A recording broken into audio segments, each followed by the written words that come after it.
Hello বন্ধুরা, আজকে আমি করব সাবেকি বাংলার মাটন কষা। মাটন কষার এই পুরনো দিনের রান্না করতে গেলে অবশ্যই আলু লাগবে। সর্ষের তেলে আলু ভাজা ভাজা করে নিলাম। এরপর হামানদিস্তাতে আদা এবং রসুন থেঁতো করে নিচ্ছি। এই রান্নায় কোনো রকম মিক্সির ব্যবহার হবে না, কোনো বাটা মশলার ব্যবহার হবে না।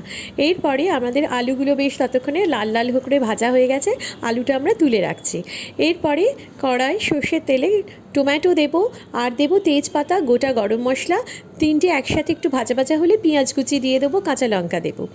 এটা বেশ কিছুক্ষণ ধরে ভাজা ভাজা হবে, পেঁয়াজ বেশ মিশে মিশে যাবে, তখন আমি সেই থেঁতো করে রাখা আদা রসুনটা দিয়ে দিচ্ছি। এরপর পরিমাণ মতো হলুদ গুঁড়ো, লঙ্কা গুঁড়ো দিলাম, দিয়ে মশলাটা কষিয়ে নিয়ে মাটনগুলো দিয়ে দিচ্ছি।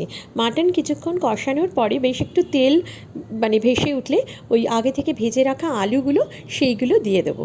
তারপর পরিমাণ মতো নুন দিচ্ছি এবং পরিমাণ মতো জল দিয়ে ঢাকা দিয়ে দেবো।